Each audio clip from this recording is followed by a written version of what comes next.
What's up everyone, Darkscream217 here, and today I'm going to talk about another video game I've been playing on the PlayStation Vita. I actually completed it yesterday, and this one is a rather bizarre title, and I'm kind of shocked that this game got localized. But yeah, as the title in the video says it all, Akiba's Trip Undead and Undressed. Now, before I talk about the game itself, I just want to know how I want to explain how I found out this game existed. A couple months ago, I put a pre-order for another game on the PlayStation Vita, and I took a look at the list of upcoming titles, and I noticed that there's a lot of interesting games that are coming along the way within the end of the year, and then this game caught my attention. It was just a list. It didn't really detail the games, but it did show the title fully. Akiba's Trip, Undead and Undressed. So I'm like, what the hell is this?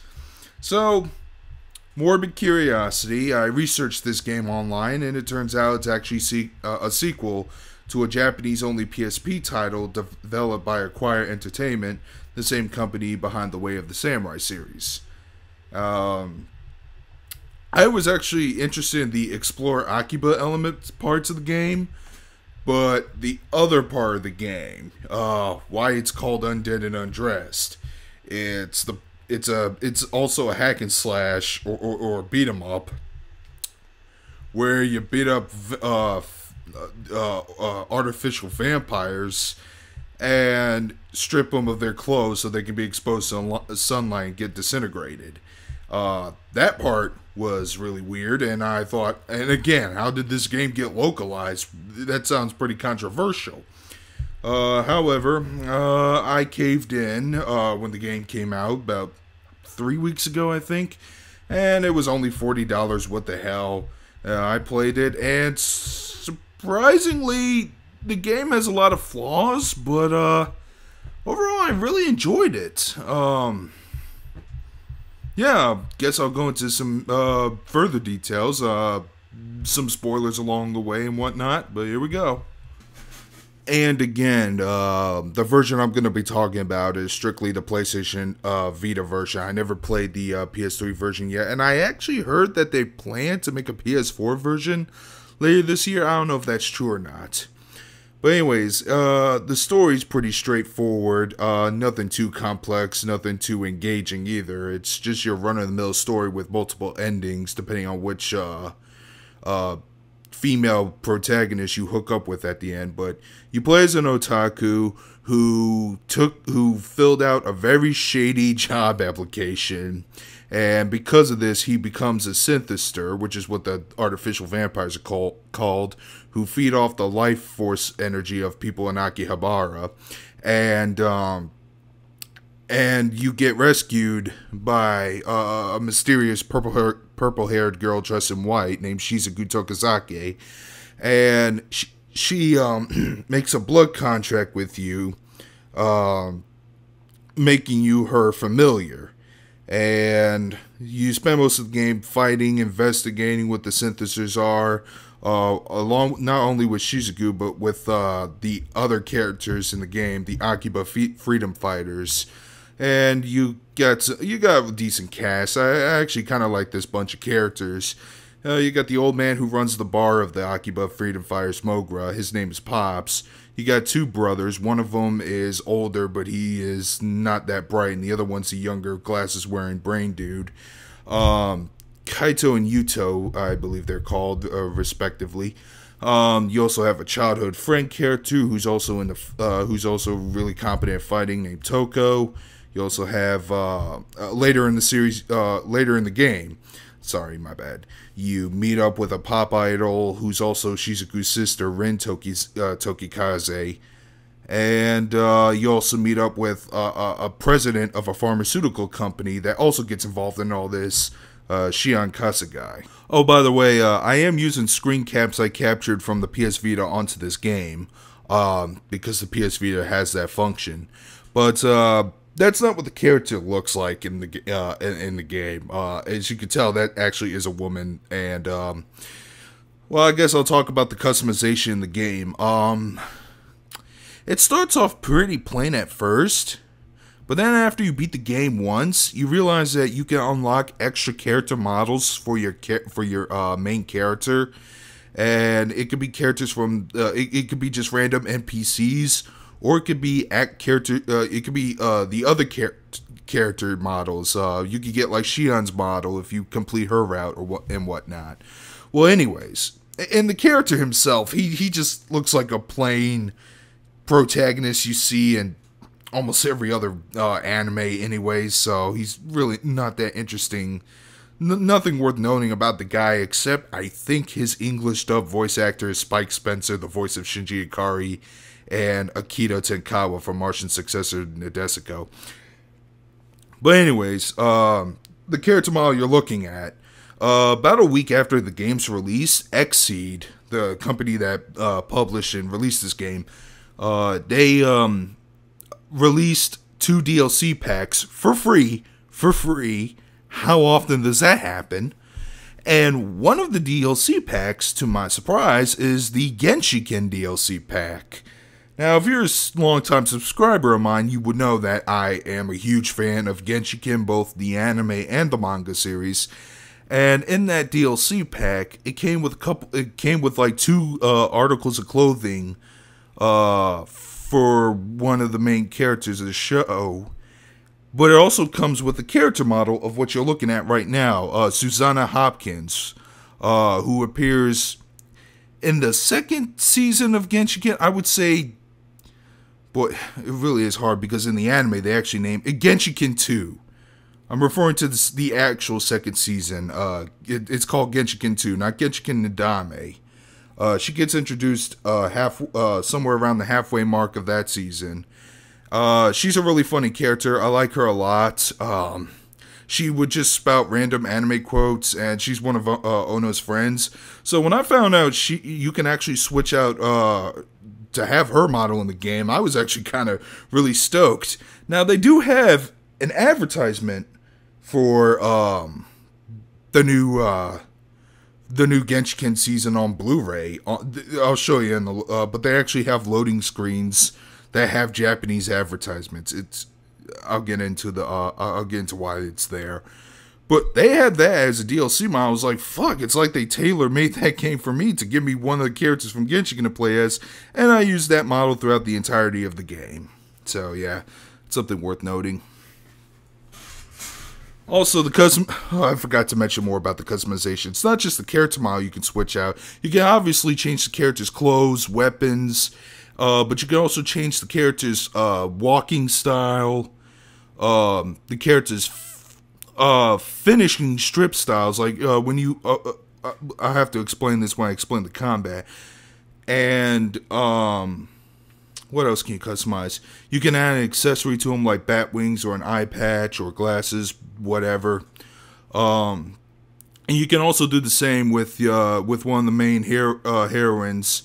When you partner along with them in the game, you can actually customize their costumes and accessories and weapons when the game allows you to do that. So yeah, I was legitimately surprised by the amount of customization in the game. Now I want to talk about the next part of the game, which is the combat. The combat works like this. There's health. You have a high, medium, and low article of clothing, or sometimes you'll just have the medium or low. Most of it's optional, but you probably want to at least get like 2 articles of clothing, preferably chest and lower area.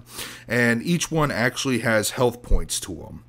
Same with the enemies that you face in the game. And you deplete them to 0. And once you do that, you can press and hold one of the attack buttons and you'll strip them of the clothing. Or you can do a counter if you can time it properly. And if you like deplete more than one character's item down to 0, you can actually do a change trip, which will add to the experience, and you can level up your attack and defense, obviously. And then you do a finisher, which strips them even completely of their underwear, but it does get censored with a huge flashing light all over the character's body parts.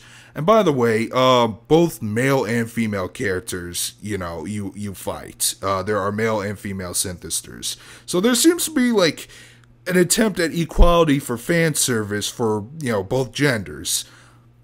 Okay, fine, I'm down with that. It doesn't bother me none. I mean, yeah, some women do need their fix. Yeah, you got some crazy yaoi fangirls who probably want to try to see some of this stuff and whatnot. Now, I do have some cons about the game, about the combat, because to me it's like the least interesting part of the game.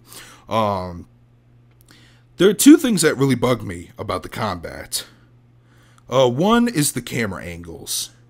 Now, the problem is that most of the fights, with the exception of 2 scenes in the story mode, all the fights take place in the actual parts of the city.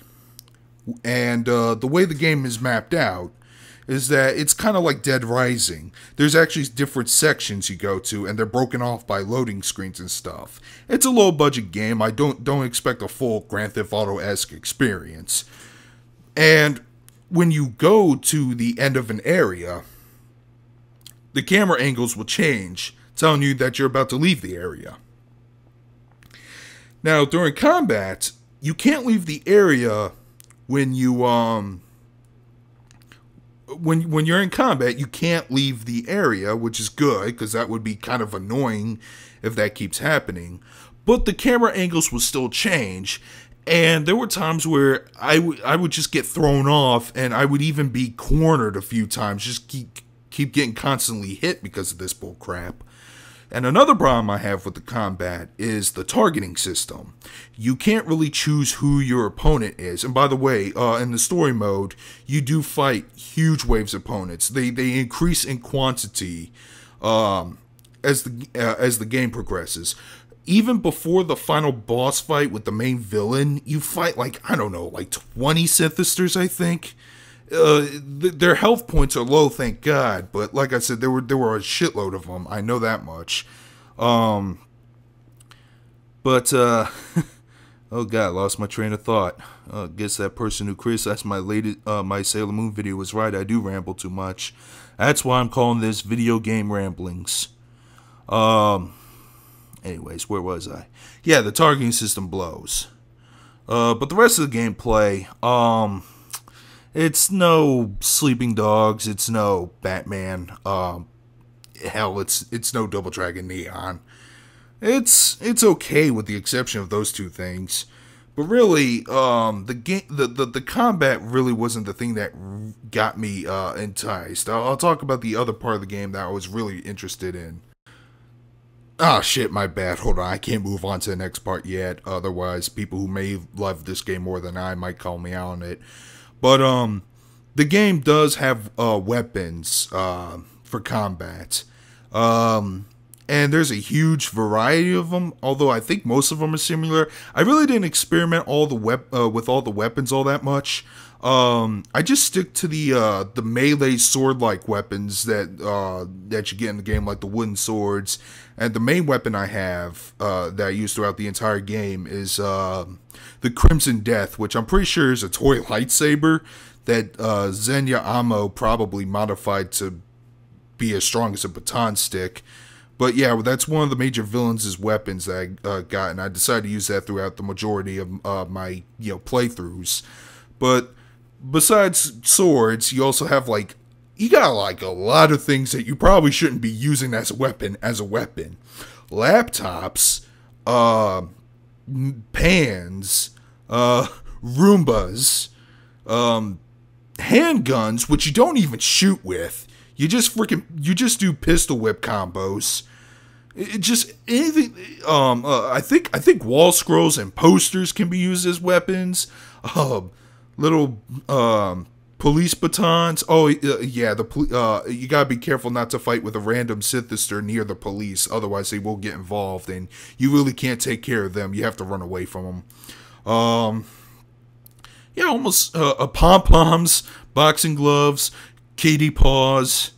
Yeah, the weapons are ridiculous. The game is satirical in nature anyway, so that makes it okay. It's really not a game that's meant to be taken super serious, so that's a plus. Oh, and you can also customize your character's finishing strip animations. I don't know how else you earn them, but you can actually earn them in the battle arena when you fight opponents and progress through rank. And that's actually, to me, that's the hardest part of the game too. It took a while for me to get to the S rank, but but um, but the moveset I chose, and yes, there is a finishing moveset that's based off of JoJo's Bizarre Adventure. The head removals animation is Dyer's move from Phantom Blood. I forgot what it's called, but he basically splits the enemy's arms wide with his legs, and he just rips the headpiece off. It was an attack that Dyer tried to use on Dio, but didn't work. The chest attack is obviously the Ura attack that Jotaro uses, and the lower attack is Jotaro doing that weird pose where he looks like he's, I don't know how to describe it, but I just had that screen cap up a second ago. You've seen it already, but yeah, that attack. So yeah, that's pretty fun. The game obviously has references not just to anime and Japanese pop culture. They also threw in some Western references here and there as well. Some of your character dialogues are Western references. For example, if you after you defeat one of the major antagonists in the game, Zenya Amo, you can actually say the line. You can actually choose the line of dialogue. Your ideals are bad, and you should feel bad. An obvious Futurama reference. So, yeah, that's. I think I covered everything I want to cover about the combat. I want to talk about the reason why I wanted to check this game out. So another part of the game that, that was heavily advertised to me is the exploration of Akihabara, which is an actual location in Japan. It's supposed to be some sort of otaku mecca.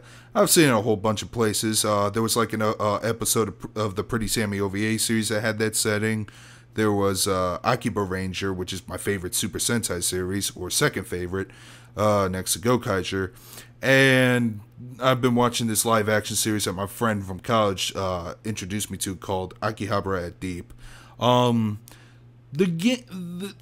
Like I said earlier, it's simplistic. It's no like San Andreas GTA sandbox environment, but with the budget that they have, and it is a low budget game, as you can tell by just looking at the graphics here. They just do enough to make it immersive for me. There's some interesting things. You'll see some citizens, walking all over the place. They actually have names for the NPCs. You'll see them. They'll call themselves a yaoi fangirl, or just plain old otaku, or businessman. All that stuff. It's pretty funny, and you do trigger some conversations, which is text only. And they have some things that go on in the game. You got like a gothic Lolita getting posing while people take photos. If you bring a female character along in the Radio Kaikon area specifically, there will be this playboy that will try to hit on your character, and she will just knock the hell out of him. And you can also like shop around the area, the areas to pick up upgrades and items and stuff. You can also do side quests in the game, which it did add a lot to the game. The first playthrough I had in this game, I played it about 5 times. You can only get 4 endings, but I kind of screwed up on one of them, so I had to go back and replay it again.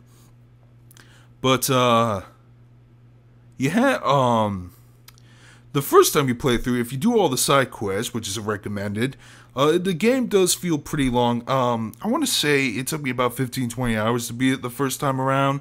After that, it took about less than 5 per extra route, because you can fast forward through everything, and the game really doesn't differentiate in playthroughs until after you defeat Zenya Amo, one of the main antagonists in the game.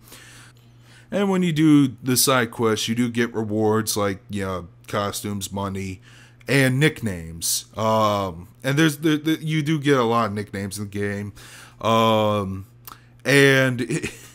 then of course the citizens of Akiba will actually notice you and say, "Look, it's Darkscream the Urusher," which is what you get if you do a 200 chain link combo, and they will just say some really silly things and stuff. It's pretty fun, pretty hilarious.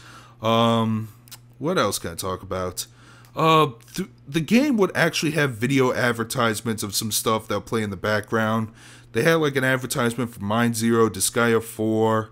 God, what else? But they'll play in the little TVs in the background. So I thought that was a neat little touch. You also collect flyers from shop assistants, and you can view them in the encyclopedia. Also, you can view emails and Pitter, which is a parody of Twitter. Not really anything important to view regarding viewing them, but they're just for, you know, quick chuckles. That's really all I could say about that. But yeah, those parts, they're a little fun. Let's see what else I can mention, pro or con. Oh, I got something I could. Whew. Oh boy. So, this game has a meta show on it. Obviously, most anime that, you know, dabbles in, you know, fandom culture and stuff will have its own meta show. Genshiken has Kujibiki Unbalance. Nadesico has Geki Gengar 3. What other examples I can pull? Those examples. Well, obviously, Akiba's Trip has its own little meta series called Strip Prism. And oh boy. Now, you don't know much about the show, really, except that it had a really crappy final episode. In fact, my favorite scene in this game is when Shizuku is asked to cosplay as one of the characters from Strip Prism, along with the maid Kaito, who is the transfer student from Finland, and Toko. She did not know anything about, you know, what Strip Prism is because she's new to the whole otaku thing. So they marathon 47 episodes, 18 hours worth of material.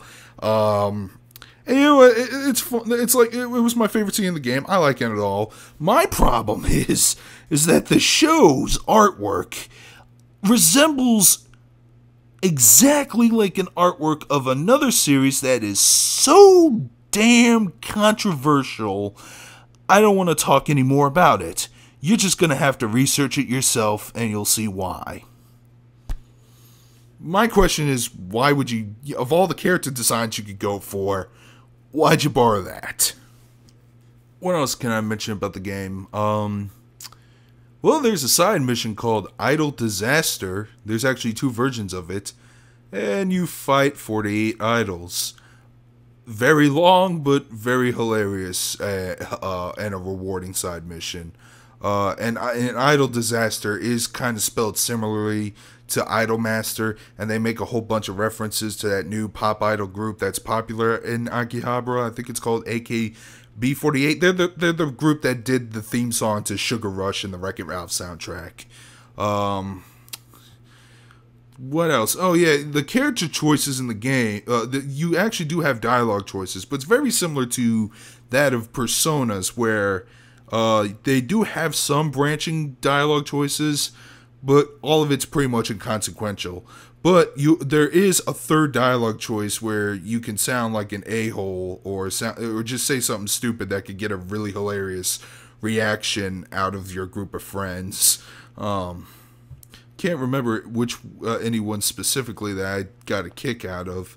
But they're fun. But you gotta be careful with that, especially in the beginning of the game. Because in the beginning of the game, when you're strapped to the table and you're already a synthesizer and the main villain explains what's going on to you, and if you keep talking about your figurines, I am not kidding, you will get game over automatically. That really surprised the hell out of me. I don't know if I can mention anything else about the game. It's a single player game. No multiplayer. Don't bother me none. I'm all for the single player experience. That's a good thing. Oh yeah, speaking of the combat, you can actually upgrade your weapons and clothing via synthesis. And I actually really, really like this because if there's a weapon that you really, really like and you don't want to lose it, but you want something more powerful, all you can do is just take that weapon, take the other weapons that you picked up from other opponents and stuff, and then you can actually fuse them with and it will add more attack damage, or it would add more strength to the clothing and stuff. So that was really cool, and you can max it out to 999 points, which is what I did for my weapon, and you do get a trophy for it if you care.